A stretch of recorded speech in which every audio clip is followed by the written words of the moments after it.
Yeah, Connor, just, how would you assess your outing? Kind of what you feel, what you have working for you, and just things like that. Yeah, I had a lot of things working. Fastball on both sides of the plate, and then obviously the curveball was the main go-to. Felt good through the fifth, and then they started to put the ball in play, and they made an adjustment.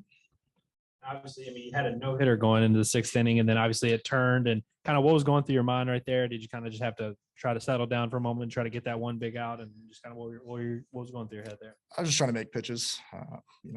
I knew they were going to put the ball in play and start to try to press a little bit. So, still had the no-hitter at one point, and you try to be cute around the dish and not give up the hit. But once I did, I just filled up the zone and tried to get a ground ball, double play. So were you aware that you had a no-hitter going? Yeah, I was very aware. Robert came up big tonight with the hit in the seventh and the double play and even the play behind you there down the right field line. Just what can you say about the fact that he seems to do that quite a bit, or he has at least in his career?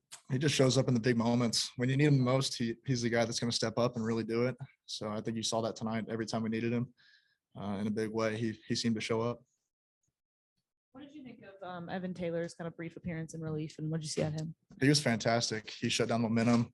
They obviously had a big inning, 3 runs, and he came down through a couple zeros or threw a zero, and then left us in a good spot to bring in Tiger. And then what about Tiger and what you saw from him and kind of the closer role he's sort of worked into this season? Yeah, it's unbelievable what he does. I can't believe he's a freshman. He's got a lot of courage to go out there, a lot of grit, and he's stuck through the hard part of that lineup and really grinded out the win.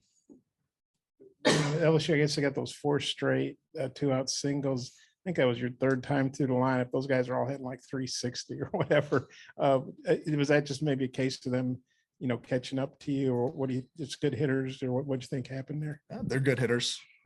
I think anytime you see somebody 3 times, it increases your odds to get a hit. But they put the ball in play, and some were hit hard, and some just were hitting the right spot. It's just baseball. I just got to execute better and be better the next time. You haven't been necessarily a strikeout pitcher your career, but this year the strikeout numbers are up quite a bit. What do you think's been the key to that? I just feel like I'm always ahead in the count, and that's the biggest thing. Keeping guys off balance, throwing backwards, and then using my fastball as a setup pitch has been the biggest thing. And just having the curveball that I can put people away with is definitely different than years before. But I still get contact early and keep the pitch count down. Coach Van Horn was in here earlier, and he's saying good win, but he told you guys, the series not over. Similar situation where you guys were last week. Do you think you guys learned something last week in Gainesville that'll help you over the next couple of games? I think we took something away from last weekend. That was a tough one. We took the game on Thursday, and it's baseball. It's hard to win, and especially in the SEC on the road. So I think you just have to bring the same tenacity that we had today and grind it out and win tomorrow. And obviously, much different scenario, but I don't have to remind you what happened against LSU last year in Baton Rouge. Was there any part of you that was out to redeem yourself after the outings you had against them last year? Everybody knew I threw bad last year.